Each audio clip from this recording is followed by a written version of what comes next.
It's the All Things TechIE podcast, episode 14. This show brought to you by the Extreme Media Network. And no Simon again, no Simon Lang, but we're continuing our series of how people got involved in the audiovisual industry. Today we have an interesting character. His name is Rob Hyde. He's AV manager at the University of Bath. And I asked Rob, well, how did he get involved in audiovisual? The All Things Techie podcast, episode 14. The All Things TechIE podcast is a product of the Extreme Media Network. For advertising and sponsorship opportunities, please visit www.extrememedia.ie. That's XTREME media.ie. All Things Techie podcast, brought to you by two tech junkies, Justin Dawson and Simon Lang. For more, visit www.allthingstech.ie for All Things Techie. You'll love mine. Mine is really complicated. Oh, good. I do like complicated ones because the one thing that I definitely like is the fact that I was just looking at your Twitter profile and you're doing a PhD as well. So I am, yeah, for my sins, yes. Yeah. So we'll start off, by so when did it all start off for you in the world of audiovisual? Oh, crumbs. I haven't always done this. Let's start with saying that. I've not really done AV for my entire working career. When I first started, I worked for British Steel. I was out in industry. Oh wow! So that is a different one. Now, the one that I'm looking forward to doing, I have to say to all our listeners, is Mark Coxon, aka AV.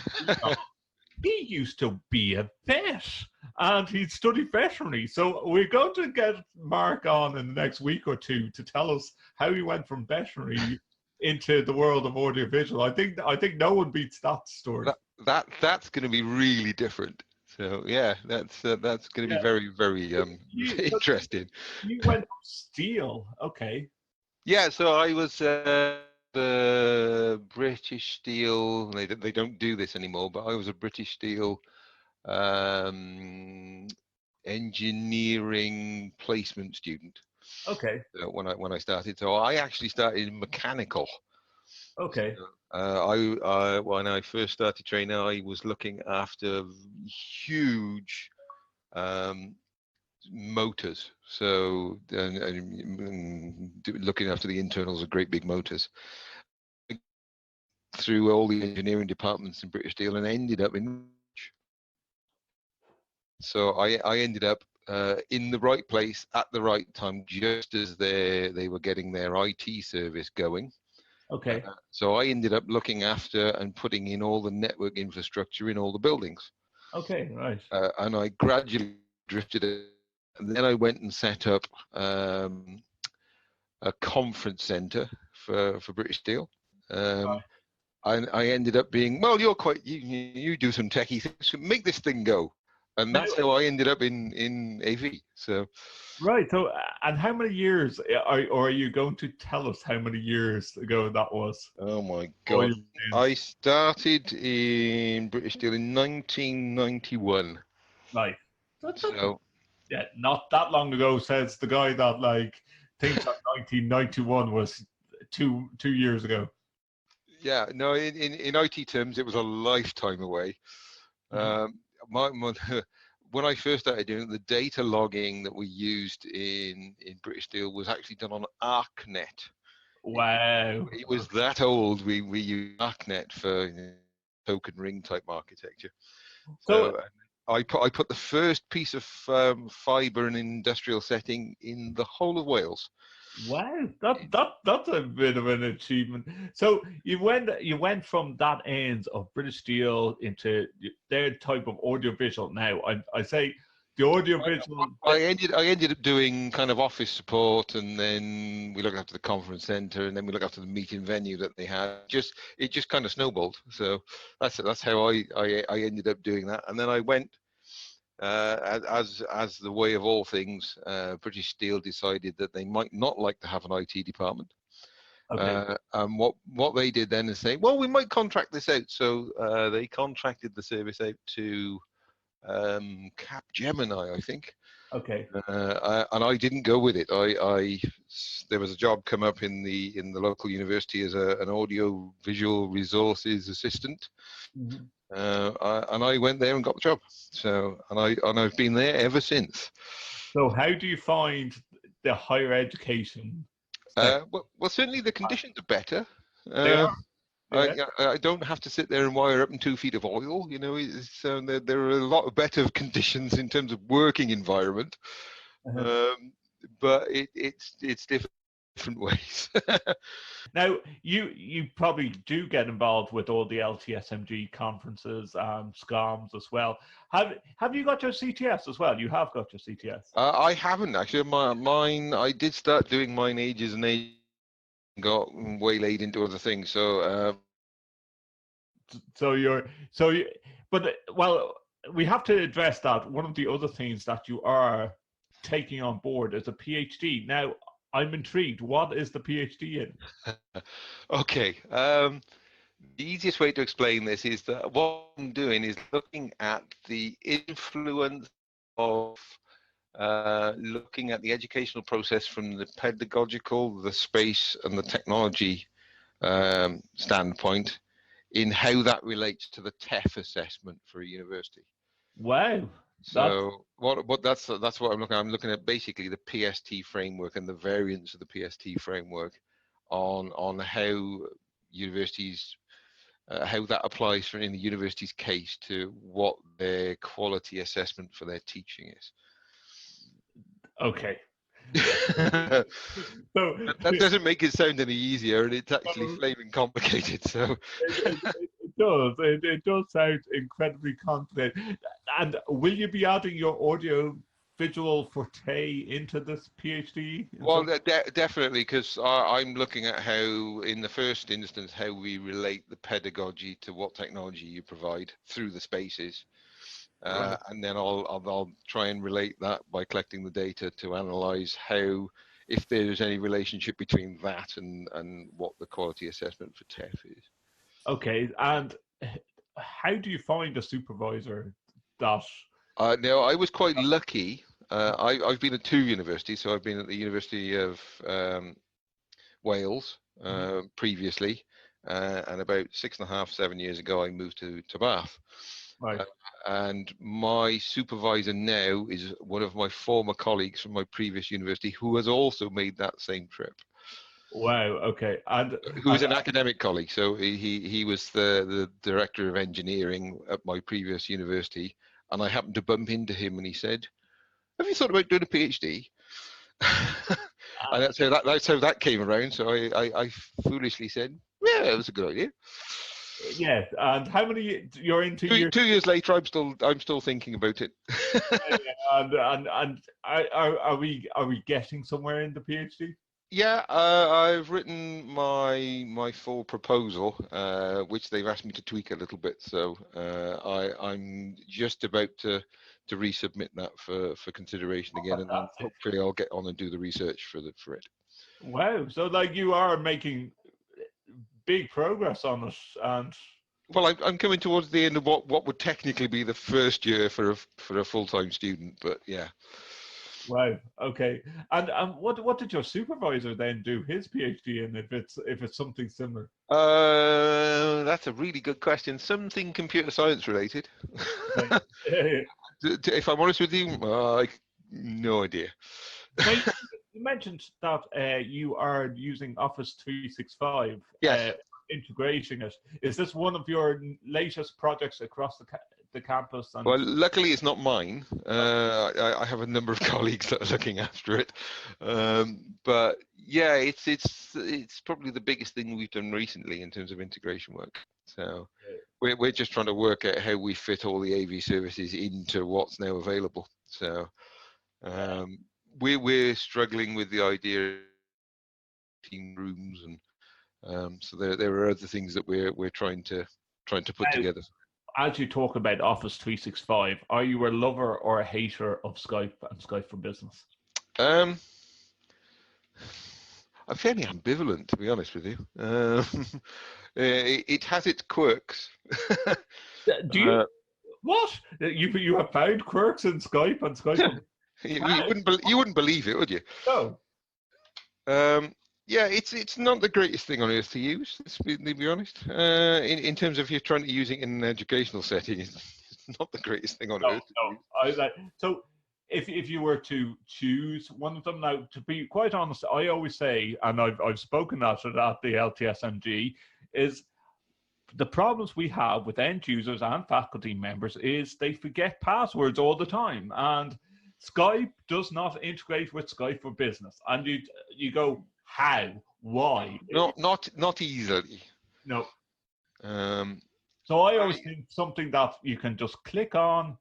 You don't need to log in, or else it's using one single factor authentication and you're in. And I always think we on the UCD campus have two options. We can use Office 365 as well, but I push on Google Meet if they want a simple, straightforward Hangout meeting. Now, interesting, I've just come back from SCOMS, the SCOMS conference that was last week. So we had a presentation from Gary Keane, who's the AV manager at Google. Oh, right. Okay. And interestingly, he was talking about the join tax of getting meetings up and running. And if you think on the scale that they provide meeting rooms, I mean they're 20,000 meeting rooms. Right. If they can't do a single click action to get into a meeting, they consider it a kind of failure, really.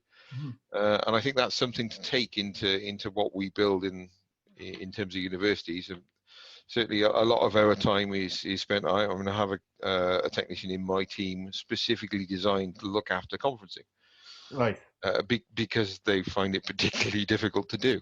Yeah, yeah. And now, for your okay, I'm going to ask firstly, for your university, are you a Crestron or Extron house? Mostly Extron. Okay. I've got some Crestron bits. Okay. And I've even got some Kramer bits, but not for control. Okay. Okay. And if you were to pick which one you would rather to be using? Well, given that we're 90% Extron, I suspect that Extron for us is where we've got most of our guys qualified. So, this is it. And I keep on bringing this up with different people. I just find that it's easier to go and get your team qualified in Extron, and it seems maybe it's a higher education thing, or is it? Yes and no. Frustratingly, if you want your guys pro certified, it's actually a pain. Is it? Okay. Right. Well, if you've got as many guys that in the team as I have, I mean, I have a team of 12 technicians and an operations manager above that. So I've got 13 guys that need certification at some point, and there just are not enough training spaces with Extron. Okay, yeah. So that whether there's not enough training spaces can be an issue, whereas Crestron, they probably have the training spaces, but it's very hard to get the door opened to go on. Now, interestingly, Crestron came to campus for me to do the 101 training for everyone. Oh, so actually, we did everybody in the same week. Wow. So there is a lot of difference between how they process their applications. The pro certification for Extron, you have to go to Extron to do, whereas Crestron will come to you to do the programming. So there is a difference between them. There's bits and pieces. I always think for the simple switching mechanisms of a simple switcher, Extron is more open source and able to be. Certainly, we're able to self-manage a lot easier. Yeah. You do require a degree of kind of programming understanding, more for Crestron than you do. But you're able to do more with the bits. So. Now, I keep on saying to myself, like I've been at the LTSMG conference, I must join SCOMS at some stage, since it is aimed at higher ed as well. Yep.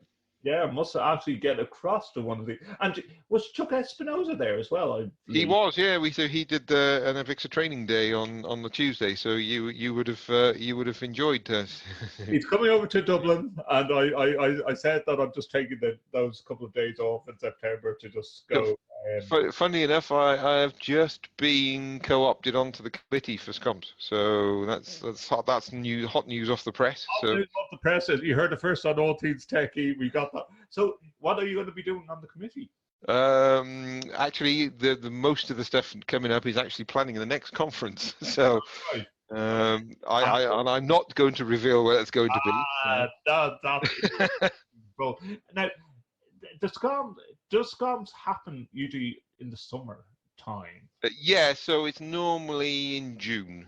Oh, that's great, because I have to say to the LTSMG folk, I can't make it this year, and I really enjoyed LTSMG. And then funny enough, I couldn't make LTSMG this year, just gone. So I've missed that one, and then gone to the Then you missed all the show and tell up at the I can't think of the name. The Spire. Olympic Park, wasn't it? Olympic Park, yes. Where we weren't allowed to go on the slide because of the weather conditions, unfortunately. But there was plenty of stories that were not recent on there. Yeah. Best left in conference. Yes. Yeah. But we did actually talk tech too. To be fair, quite a lot of the guys that the SCOMS conference went on the zip line between the end of the pier and the beach in Bournemouth. So there are a few tales of that coming as well. So well, that's the difference now. The LTSMG actually announced at the last conference where the next one's going to be. Yeah. So why are you keeping so secret and tight-lipped about where SCOMS is going to be? Well, I don't think it's been confirmed yet where it's going. So that's a good point. So when it is confirmed, we will get the information. Yeah. All they said at the conference was it'll be up north somewhere. So as in up north. I'm presuming north of England or maybe Scotland. So okay. I'm not terribly sure, but they said up north somewhere. So I'll find out at the end of the month because that's the next committee meeting. Very good. Now, next question as a quick fire is: are you an Apple or Android phone user, and why? I am actually an Android phone user. So I have a Sony phone. So but that just happens to be the one that was on the list that they provided from work. Okay. I don't know whether you can actually see, but I do have an iMac here as well. So that was my next question. Are you a Windows or an Apple user? I'm talking to you on a Windows. I'm on a Surface, but I am actually a Mac user as well. So I'm quite comfortable with both. You're quite comfortable with both. Okay. What are the average? Give me an average day in your university in the day's work. What, for me? Mm-hmm. Cool. Most of mine's in meetings. So today, meetings. So today I spent some of my morning speaking to the new student union reps. Okay. So we have obviously elected officers every year. So I met the new education rep this morning. I then spent a thrilling hour in change management board for all the work that's coming up over the next couple of weeks. So we do that every Wednesday. So and then I met Sammy Buse from LG. Oh, very good. Who's just started with LG. So that's they're changing the way they operate. So Sammy is now the new rep for the UK for LG. So I spent an hour or so talking to her, and then I had my own departmental management meeting. So and that was discussing what we're going to do over the summer and what's coming. So yeah, quite a busy day today. So you do get a lot of implementation done during the summer with building plans and. Well, we certainly try. Yeah, we've done about 15 rooms of upgrades so far this year. Sure. And we've nice pieces of kit. We've just put the new set of NEC 525 projectors in, the really quiet ones. Very good. So they are proving quite a hit because everyone says, oh, they can't hear them anymore. So which is quite a compliment in terms of seeing how fussy some of our academic staff can be. You know, they don't like anything getting in the way, but these are actually quite quiet.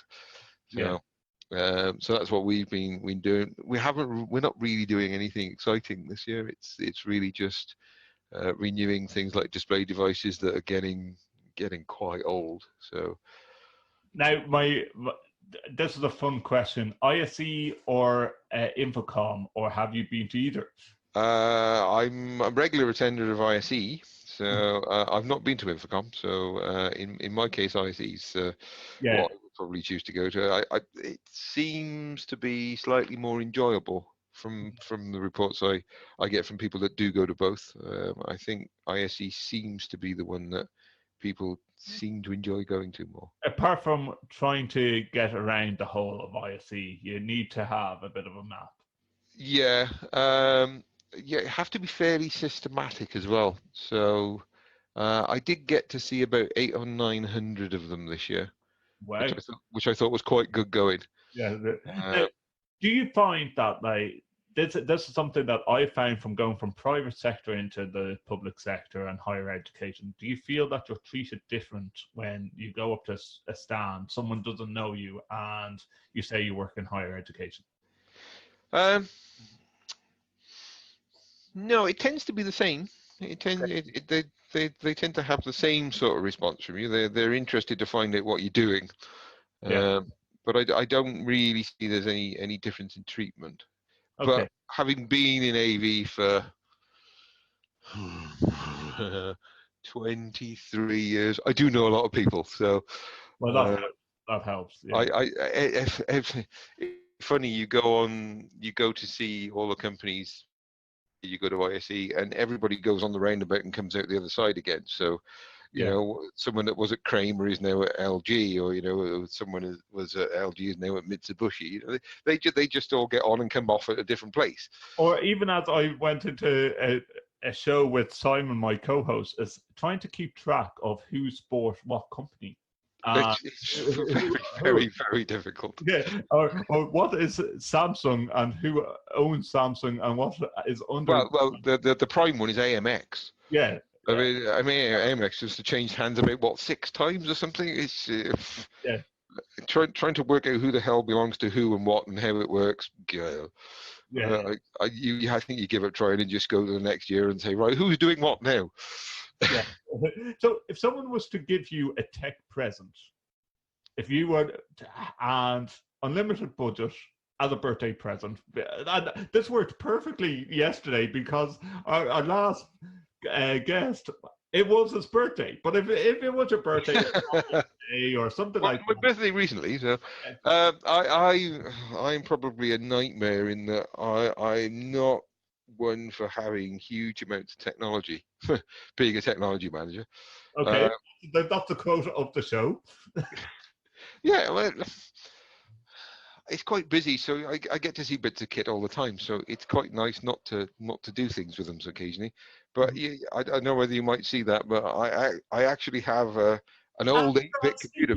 I've got a CPC behind me, so I do like having a bit of a tinker with older things. So Is that a 464? it is. It's a whole green screen one as well. So Oh, it brings me back to when I was about 10 years of age and yeah, Paperboy. this has been sat in the attic for quite some time. And yeah, over the last year or two, I've been just having to tinker with some old bits of kit. So yeah, if anyone's got any old bits of kit and they want to recycle them and they don't work, I can quite happily refix them. So is it working now? Is it actually? It's perfectly working, yeah. Okay, now this has just brought on a whole load of new questions, and we could do a whole show on this alone. What games have you got on the cassette tapes? Oh my God. Let me have a look. So This is actually going back retro. Now, for all this is so. Here we are. There's Mr. Freeze, Mr. Freeze, I remember. Subsunk. No, I don't remember that one. That's a submarine one, isn't it? Yeah, it is. Five-a-side soccer. There we are. And the thrilling graphics. pitch graphics. So yeah, no, I've got about 100 games in here, I suppose. So over the years of collecting them. Now, just to explain to our listeners who don't know what Rob is holding up, that is a cassette tape where you could play Manic Miner. It is. Yeah, there's Manic Miner for you. And each game took at least about 20 minutes to load. 5. Yeah, it wasn't that bad. Or if you had the power cable loose at the back of that computer and you accidentally pulled it out for a Yeah, get. you'd have to go back to the beginning. Yeah, thrilling. Yeah. Now, have you ever? Now you're talking about technology. Have you ever programmed your own game for the Amstrad? Yeah. No, I've done that as well. I would quite happily doctor games as well. So I was one of these annoying ones that would go, oh, how does this work? Oh, brilliant! That is the retro tech. You, Rob, you actually. I don't know if I lost you again. I might have lost you again. No, I'm back. Still here. Okay. Sorry, my video froze that time. So, but you would have missed then the LTSMG where we went to a place called Four Quarters as one of our social gatherings, which had all the retro games, but didn't have something as old as the Amstrad CPC 464. Oh, there we are. So I'm ahead of the game with that one. It's an old school joystick in. Oh, I am fantastic. in the process of building a games cabinet. So I'm doing a very similar thing. I'm in the process of building my own. So, Yeah, that is, and you say that you're not into technology. Well, that's I like quirky things. So quirky things. Like, that is absolutely top the range quirkiness. Robert, I'm going to finish off with one question. If you were to have a young person that wanted to get into the world of audiovisual, which way would you point them? I would suggest that they actually start looking at things like the apprenticeship schemes that a lot of us run. Right. So a lot of the universities now obviously are getting the apprenticeship levy to do to do apprenticeships for people coming into the industry. We I don't honestly, have that in Ireland, but no, we obviously do over in England. So I would suggest actually looking at one of those because most of us are based in IT departments in AV now. yeah, Uh, absolutely. and I think interestingly there is quite a correlation between where we're looking to go and the kind of technologies are useful for you in the sector. So I would look at certainly an apprenticeship route would be very useful. Or the other route you look at my guys come from a huge range of backgrounds. I've got photographers, videographers, events guys. I've got some guys that have done systems engineering. You know, in my case, I'm a systems engineer by training. So Yeah, there are a huge amount of ways in now.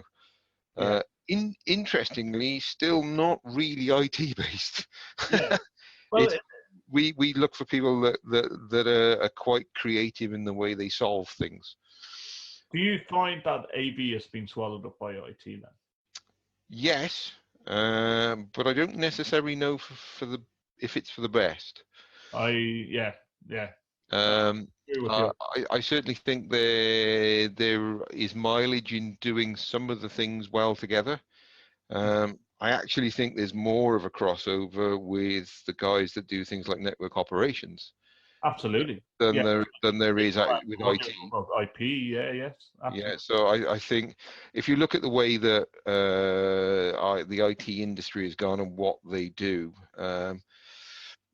the AV industry has a long way to go to learn to catch up with approaching the way that the IT industry has done things over a number of years.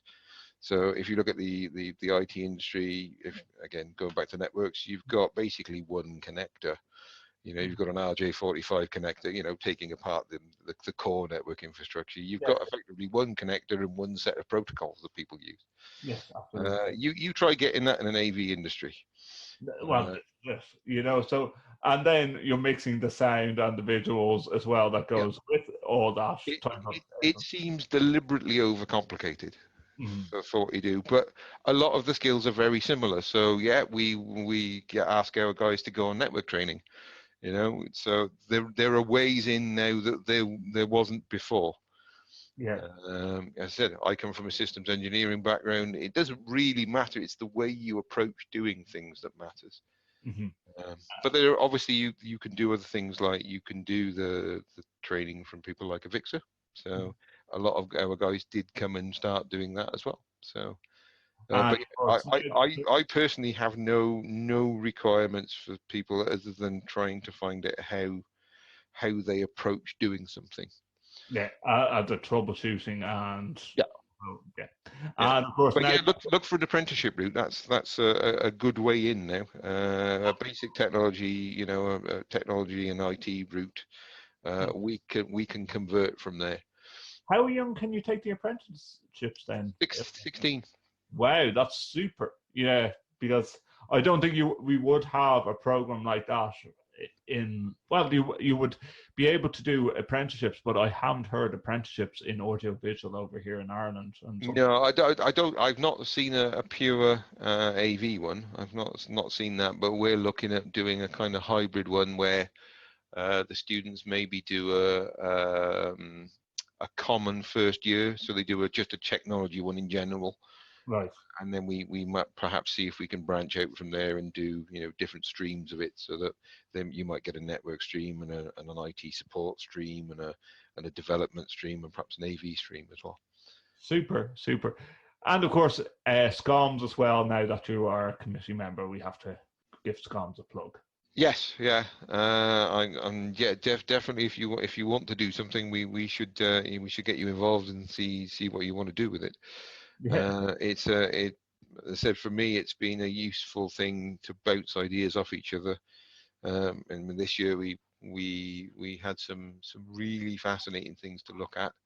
I said Gary Keane from Google was a really interesting one about how they approach doing things, and they've gone from the extreme that we have, where you have environments that are different depending on where they are. They've gone for, you can have this type, and I think that's a fascinating way to approach doing things. And actually, I'm going to try and take some of the lessons from that into what we do, and try and make a more easily deployable set of spaces that we've got. I mean, I have about 15 types of room. Which to me seems reasonably excessive. Rob, it's been great to talk to you. No problem, Justin. Yeah, and best of luck with the role in SCOMS as well, and getting the conference going. When I seen the amount of work that went into the LTSMG conferences, and I remember at one stage being approached and saying, "Oh, you could do one of these in Dublin." And I thought to myself, "You need a big a conference like this." Well, interestingly, I hosted the SCOMS conference in Bath 3 years ago. Wow. And yeah, it is a thing. It's quite something to do. But yeah, it's definitely worth a look at doing. And on that note, I need to just get my stuff together and actually join SCOMS and get over to one of these SCOMS events. Yeah. I said next year will be somewhere up north. That's all I can tell you. So it'll be either north of England or Scotland, I would guess. So, and once you get that arcade theme going, we wanted to see some videos of it as well. Yeah, no problem. I'm still in the process of building. It's again, this started as a very strange conversation in work that said, "I've got this old thing. What should we do with it?" Give it to you. Give it to me, and I'll try and do something with it. So I ended up making a little cabinet for it. I haven't got it here. It's in one of my other rooms downstairs. Is it going to have a coin slot and everything going into it? I don't know if we'll go that excessive. Okay. I might have a button that we press that makes it do something. But yeah, see, this is when you have the engineering background behind you that can make things happen like that. Super, Rob. It's been a pleasure talking to you. And you, Justin. Thank you for tuning in to the All Things TechIE podcast, episode 14, with myself, Justin Dawson, and our special guest this week, Rob Hyde. Thanks you to Rob for joining us on this program. If you have an interesting story of how you got involved in the audiovisual industry, we would love to hear from you. You can visit our website, www.allthingstech.ie, or you can tweet myself at Justin or Dawson, and you can send me emails as well from my official website, www.justinordawson.com as well. From me, Justin Dawson, and Simon, who can't be here, but Simon will be back soon. Thank you for tuning in. Don't forget, in a next episode or the following episodes, we are going to be highlighting Vodafone, and spam calls. Do you get a lot of spam calls to your cell phone or mobile phone? We're going to be taking it on an Irish perspective and addressing it, because I'm still getting a lot of spam calls to my mobile phone, and I'm getting sick of it. And Vodafone, you're not helping. Okay, I'm just throwing that out there. All Things Techie podcast. Thank you for tuning in. See you soon. The All Things Techie podcast is a product of the Extreme Media Network. For advertising and sponsorship opportunities, please visit www.extrememedia.ie. That's XTREME media.ie.